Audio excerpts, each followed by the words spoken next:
వేదిక మీద ఉన్న దైవజనులందరికీ, అలాగే కింద ఉన్న దైవజనులందరూ కూడా ప్రభునామమున వందనాలు తెలియజేస్తున్నాను. I have little much time. నేను హైకోర్టు అడ్వకేట్ని. నిమిషానికి ₹1,00,000 తీసుకునే కేసులు కూడా ఉన్నాయి.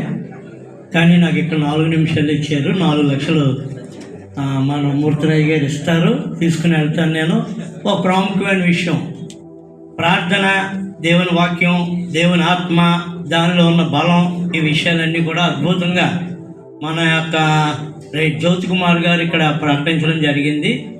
నేను అంత ఆత్మగల దైవజనుడు కాదు, నేను హైకోర్టు అడ్వకేట్ని, కాస్త క్రైస్తవుడిని. అంచేతను మీకు చిన్న విషయాన్ని పరిచయం చేస్తాను. 1950 సంవత్సరంలో ఈ యొక్క పాస్టర్లందరూ కూడా ఒక పనిలో ఉండిపోయారు. ఏ పని అంటే కేవలం సంఘాలు కట్టడం, ఈ అన్ని విషయాల్లో ఉండిపోయినప్పుడు 1950 సంవత్సరంలో ఒక నిద్ర సమయాన ఆనాటి గవర్నమెంట్ 1950 రాజ్యాంగ ఆర్డర్ అని చెప్పేసి ఆర్డర్ చేసేసి మాలమాదిగలు కానీ దళితులు కానీ ఎవరు కూడా క్రైస్తవ మతంలోకి రాకుండా ఆ ఆర్డర్ తోటి ఈ దినం వరకు కూడా 2024 వరకు కూడా గుళ్ళో క్రైస్తవులు, బళ్ళో హిందువులు అనిపించుకునే ఆర్డర్ చక్కగా చేసేసారు. మనం మెలకువ లోక సంబంధంగా కూడా ఉండాలి.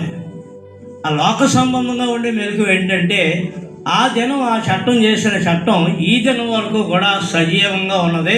దాన్ని ఎవరు కూడా మార్చలేని స్థితిలో ఉన్నారు. మన ప్రార్థనలు కానీ, మన శక్తి కానీ, లేకపోతే మన ఐక్యత కానీ, మన షిప్పులు కానీ ఏవి కూడా దాన్ని ఇప్పటివరకు కూడా మార్చలేదు. రైట్, మంచిది. ఇప్పుడు ఇంకా భయంకరమైన చట్టం చేయడానికి ప్రభుత్వం సిద్ధంగా ఉంది. మీకు అందరికీ కూడా నేను అక్కడ లిస్ట్ తీసుకుంటాను, మీకు వాట్సాప్లో పంపిస్తాను. మరి భవిష్యత్ ప్రధానమంత్రి ఆదిత్య యోగి, ఉత్తరప్రదేశ్ ముఖ్యమంత్రి గారు ఒక ప్రకటన చేశారు. ఏమనంటే, భారతదేశం సెక్యులర్ దేశం కాదు, సెక్యులర్ అనే పదాన్ని తీసేయాలి, ఇది హిందూ రాష్ట్రంగా ప్రకటించాలి అన్న బాణి మీద వారు వెళ్తూ ఉన్నారు. మనం మెలకుగా లేకపోతే ఒక రాత్రి సమయంలో ఈ చట్టాన్ని కూడా చేస్తారు. మనం ఈ యొక్క చట్టం చేసినట్లయితే రాజ్యాంగంలో ఉన్న ఈ మత స్వేచ్ఛను కోల్పోతాం. రెడ్డి కుమార్ గారు పిలిచినా ఇక్కడికి రావడానికి ఉండదు, మీరు వద్దామన్నా రావడానికి ఉండదు. ఎందుకంటే హిందూ రాష్ట్రంగా ప్రకటించిన తర్వాత రాజ్యాంగంలోంచి మత స్వేచ్ఛ ఆటోమేటిక్గా పోతుంది. అంబేద్కర్ గారు ప్రయాసపడి చేసిన ఆ యొక్క చట్టం, ఆ యొక్క రాజ్యాంగం కూడా వ్యర్థం అయిపోతుంది. అంచేత దైవజనులారా, నేను ఎక్కువ సమయం తీసుకొని చెప్పేస్తున్నాను. 4 అంశాలు మన ముందు ఉన్నాయి. మొట్టమొదటిది ఏంటంటే, మీరందరూ కూడా సమైక్యంగా భారతదేశ రాజ్యాంగంలో ఉన్న సెక్యులర్ అనే పదాన్ని తీసేయడాన్ని మేము వ్యతిరేకిస్తున్నామని ఖచ్చితంగా నోటితోటి చెప్పాలి. మీరు ప్రార్థన చేయాలి, ప్రార్థనా విజ్ఞాపన అని చెప్పారు. రెండో విజ్ఞాపన ఏంటంటే, ఆ చట్టాన్ని, సెక్యులర్ అనే పదాన్ని తీసేయడానికి వీలు లేదు. రెండవ మాట ఏంటంటే, ఈ యొక్క రాజ్యాంగంలో అంబేద్కర్ గారు కల్పించినటువంటి ఆర్టికల్ 25 నుంచి 28 వరకు ఉన్న మత స్వేచ్ఛ జోలికి ఎవరో రావడానికి వీలు లేదు అని నోటితో చెప్పాలి. మూడో అంశం ఏంటంటే, ఈ యొక్క భారతదేశంలో అన్యాయంగా చేయబడిన చట్టం 1950 రాజ్యాంగ ఆర్డర్ అనే చట్టాన్ని రద్దు చేయాలని చెప్పాలి. చాలా సంతోషంగా ఉంది. రెడ్డి కుమార్ గారు, వారి తండ్రి గారు, వారి పితరులు, మరి పరంజ్యోతి గారు, వీళ్ళందరినీ జ్ఞాపకం చేసుకుని ఆత్మ ఒకటే చచ్చిపోయిందని ఆయన ఆవేదన వ్యక్తం చేశారు.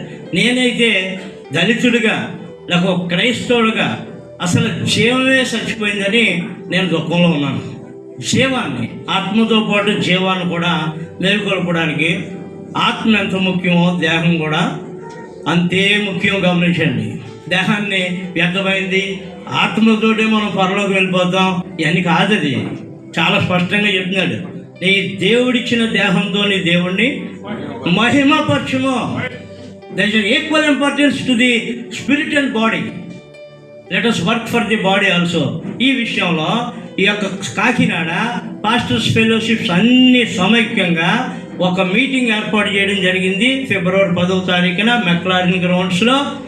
ఆ యొక్క మీటింగ్ యొక్క అంశాలన్నింటినీ కూడా ఎందుకు బైబిల్ వాక్య ప్రకారంగా మనం ఈ పోరాటం, ఈ మూమెంట్ చేయాలన్న విషయాన్ని ప్రత్యేకమైన సభలో పాస్టర్లు అందరితోటి కూడా మాట్లాడడానికి ఈ నెల 25వ తారీఖున రాజాజీ గారి ఫంక్షన్ హాల్లో మీటింగ్ ఏర్పాటు చేయడం జరిగింది.